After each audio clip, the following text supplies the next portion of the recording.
नमस्कार, स्वागत है आप सभी विद्यार्थियों का आपके अपने यूट्यूब प्लेटफॉर्म उदय एजुकेशन और उदय स्टडी क्लासेज में। विद्यार्थियों, इस वीडियो में बात करेंगे अर्धवार्षिक परीक्षा 2022-23 की दृष्टि से इम्पोर्टेंट कक्षा 8 के विज्ञान विषय के पेपर के बारे में, जो कि आपके आने वाले अर्धवार्षिक परीक्षा की दृष्टि से काफ़ी इंपॉर्टेंट रहने वाला है और आप सभी विद्यार्थियों के लिए वरदान साबित होने वाला है। तो आप सभी विद्यार्थियों से निवेदन रहेगा, वीडियो को अंत तक देखिएगा, वीडियो को लाइक कर दीजिएगा। आपका अपना चैनल है, अभी तक आपने चैनल को सब्सक्राइब नहीं किया है तो चैनल को सब्सक्राइब जरूर कर दीजिएगा। सबसे पहले यहाँ पे निर्देश दे रखा है कि प्रश्न संख्या 1 से 20 तक 1 अंक का रहेगा। प्रश्न संख्या 21 से लेकर 24 तक है वो 3 अंक का रहेगा और प्रश्न संख्या 25, 26 हैं, ये सब आपके 5 अंक के रहने वाले हैं।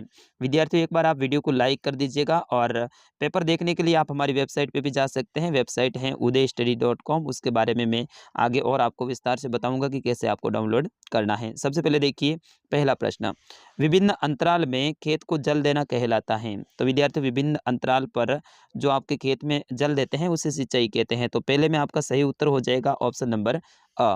प्रश्न संख्या 2, निम्न में से कौन सी रबी की फसल नहीं है? तो यहाँ पे रबी की फसल नहीं है, वो है मक्का, ठीक है ना। तो ऑप्शन नंबर द रहेगा इसका सही उत्तर। प्रश्न संख्या 3, फसल को उगाने से पहले प्रथम चरण क्या है? तो फसल को उगाने से पहले प्रथम चरण अपना हो जाएगा मिट्टी तैयार करना, ठीक है ना। देखिए, सबसे पहले अपन क्या करते हैं, मिट्टी को तैयार करते हैं, फिर उसके बाद में बुआई वगैरह और सिंचाई वगैरह ये सारे बाद में होते हैं।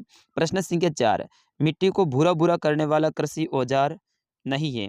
तो मिट्टी को भूरा-भूरा करने वाला जो कृषि औजार नहीं है वो है कार्बाइन, ठीक है ना। तो ऑप्शन नंबर ब रहेगा इसका सही उत्तर। प्रश्न संख्या 5, एक कोशिकीय जीव हैं अमीबा, गाय, बकरी, खरगोश। तो इसका सही आंसर हो जाएगा अमीबा। प्रश्न संख्या 6, फसल चक्रण से मिट्टी की उर्वरकता है वो बढ़ जाती है, घट जाती है, दोनों या फिर कोई नहीं। तो फसल चक्रण का मतलब होता है एक ही खेत में अपन क्या करते हैं, बार बार अलग अलग समय पे है अलग अलग प्रकार की जो फसल बोते हैं, तो इससे क्या होता है मिट्टी की उर्वरकता है वो बढ़ जाती है, घटती नहीं है, ठीक है ना। तो इसका ऑप्शन नंबर अ रहेगा सही उत्तर। अगला प्रश्न है कि खरपतवार का उदाहरण है मसूर, जूट, घास या फिर गेहूं। तो मसूर तो एक फसल है, जूट भी फसल है और गेहूं भी फसल है। तो यहाँ पे पूछा जा रहा है खरपतवार, तो खरपतवार हो जाएगा घास, क्योंकि ये अनावश्यक है, वो उग जाती है अपने फसलों के साथ में। तो घास हो जाएगा ऑप्शन नंबर स। अगला है सौपोषी का उदाहरण है गाय, बकरी, मनुष्य या फिर आम का पौधा। तो सौपोषी का उदाहरण है वो आम का पौधा है। ऑप्शन नंबर द रहेगा इसका सही उत्तर। प्रश्न संख्या 9, मलेरिया परजीवी वाहक हैं अमीबा, गाय, बकरी, खरगोश। तो विद्यार्थियों, इसमें अपने जो उत्तर है उसका ऑप्शन ही नहीं दे रखा है। तो यहाँ पे हो जाएगा मलेरिया परजीवी का वाहक है वो मादा एनाफ्लीज मच्छर हैं। तो यहाँ पे आपके ऑप्शन में होना चाहिए मादा एनाफ्लीज, ठीक है ना, एनाफ्लीज मच्छर। तो यहाँ पे आप याद रखेंगे, ऐसा प्रश्न आए तो आपको मादा मादा एनाफ्लीज के ऊपर ही सिलेक्ट करना है। प्रश्न संख्या 10, सेचक के टीके की खोज किसने की थी?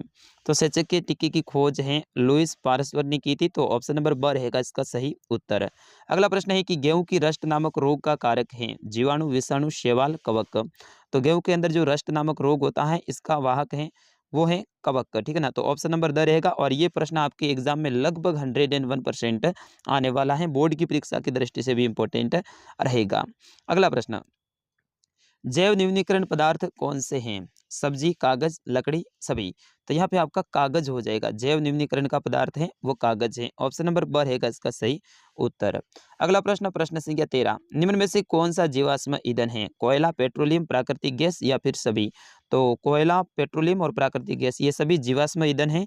तो ऑप्शन नंबर द रहेगा उपयुक्त सभी। चलिए, अगला प्रश्न है 14, क्षतिग्रस्त बीज जल की सतह पर खाली जगह लगेंगे। तो क्षतिग्रस्त जो बीज होते हैं यानी खराब बीज होते हैं वो जल की सतह पर तैरने लगेंगे। तो यहाँ पे हो जाएगा तैरने, ठीक है ना, तैरने। दूसरा देखिए, सूक्ष्म जीवों को खाली जगह की सहायता से देखा जा सकता है। तो सूक्ष्म जीवों को सूक्ष्मदर्शी की सहायता से, यहाँ पे आप लिखोगे सूक्ष्म दर्शी, ठीक है ना। तो सूक्ष्मदर्शी की सहायता से देखा जा सकता है। प्रश्न संख्या 16, हेजा खाली जगह के द्वारा होता है। तो हेजा है वो आपके किसके द्वारा होता है? जीवाणु के द्वारा होता है। तो यहाँ पे आप लिखेंगे जीवाणु, जीवाणु। अगला देखिए, प्रश्न संख्या 17, संश्लेषित रेशों की भांति प्लास्टिक भी एक संश्लेषित है, ठीक है ना। तो इसी में आपका संश्लेषित हो जाएगा, ठीक है ना, सेम टू सेम हो जाएगा संश्लेषित। अगला है कि धातु ऊष्मा और विद्युत, यहाँ पे लिखोगे विद्युत, ऊष्मा और विद्युत की सुचालक होती है, यहाँ पे लिखोगे सुचालक, ठीक है ना, सुचालक होती हैं। तो इस तरह से आपको ये खाली जगह भरनी है। प्रश्न संख्या 19, जीवाश्म ईंधन प्रयोगशाला में बनाए जा सकते हैं, क्या सत्य है या फिर गलत है? तो जीवाश्म ईंधन है ये तो प्रयोगशाला में नहीं बनाए जाते हैं, तो असत्य हो जाएगा, ठीक है। और 20वां है मिट्टी का तेल एक जीवाश्म ईंधन नहीं है, क्या ये सत्य है या फिर नहीं? तो बिल्कुल ये तो मिट्टी का तेल मतलब केरोसिन है, ये जीवाश्म ईंधन है। तो इसमें आपका इसमें भी इन्होंने बोला है कि नहीं है, इसका मतलब ये तो असत्य है, तो दोनों में असत्य हो जाएगा। प्रश्न संख्या 21, फसल किसे कहते हैं? तो एक बड़े क्षेत्र में एक ही किस्म के पौधों को बड़ी संख्या में उगाना फसल कहते हैं। जैसे कि गेहूं का जो पौधे हैं उसको एक ही खेत में बड़ी संख्या में अपन उगाते हैं तो वो फसल हो जाती है। अगला है पशुपालन किसे कहते हैं? किन्हीं दो पालतू जानवरों के नाम लिखिए। तो हमारे अपनी आवश्यकताओं को पूरा करने के लिए अपने घर में जो पशुओं को पालते हैं, यानी पशुओं को चारा पानी की व्यवस्था अपन करते हैं, तो वो पशुपालन कहलाता है। किन्हीं दो पालतू पशुओं के नाम, तो गाय, भैंस, बकरी, ठीक है ना, ऊंट, इनमें से आप किसी का भी नाम लिख सकते हैं। प्रश्न संख्या 23, सूक्ष्म जीवों के मुख्य वर्ग कौन कौन से हैं? तो विद्यार्थियों सूक्ष्म जीवों के मुख्य रूप से 4 वर्ग होते हैं, ठीक है ना, 4 वर्ग होते हैं। एक तो होता है प्रोटोजोन, एक होता है कवक, दूसरा तीसरा आपका होता है जीवाणु और चौथा होता है विषाणु। मैं दोबारा से बता रहा हूँ, प्रोटोजोन, कवक, जीवाणु, विषाणु, ये सूक्ष्म जीवों के मुख्य रूप से 4 वर्ग होते हैं। प्रश्न संख्या 24, रोगजनक किसे कहते हैं? दो रोगजनक जीवों के नाम बताइए। वे जीव जो रोगों को उत्पन्न करते हैं उन्हें रोगजनक जीव कहते हैं। एक तो आपका हो जाएगा मादा एनाफ्लिज मच्छर, ठीक है ना, ये मच्छर है, ये क्या करता है, जीव रोग पैदा करता है। और दूसरा आप बता सकते हैं घरेलू मक्खी, तो घरेलू मक्खी है वो भी रोग पैदा करती है। इस तरह से आप 2 जीवों के नाम बता सकते हैं। प्रश्न संख्या 25, ये आपका बड़ा है और 5 नंबर का प्रश्न है, पहले भी अपन ने निर्देश में पढ़ा था। उर्वरक एवं खाद में अंतर स्पष्ट कीजिए।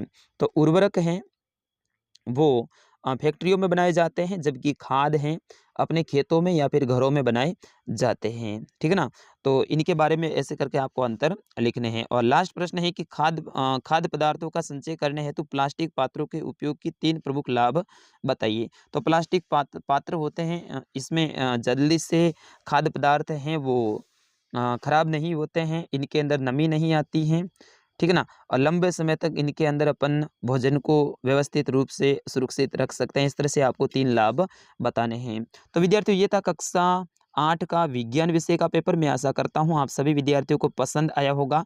आप सभी विद्यार्थी इस वीडियो को ज़्यादा से ज़्यादा शेयर करेंगे और कक्षा 8 से संबंधित किसी भी विषय का पेपर डाउनलोड करने के लिए आप हमारी वेबसाइट पे अभी जाइए। वेबसाइट की लिंक है वो वीडियो के डिस्क्रिप्शन में दे रखी है। अगर आप गूगल में जाके डायरेक्ट भी सर्च करेंगे उदय स्टडी एक मिनट, ओके, आपको गूगल में जाके सर्च करना है UDAYSTUDY उदय स्टडी, फिर उसके बाद में डॉट यानी छोटा सा बिंदु, फिर उसके बाद में कॉम, ठीक है ना। ऐसे सर्च करेंगे तो वहाँ पे राजस्थान जीके और लेटेस्ट पोस्ट का एक ऑप्शन मिलेगा, उसके ऊपर आपको क्लिक करना है।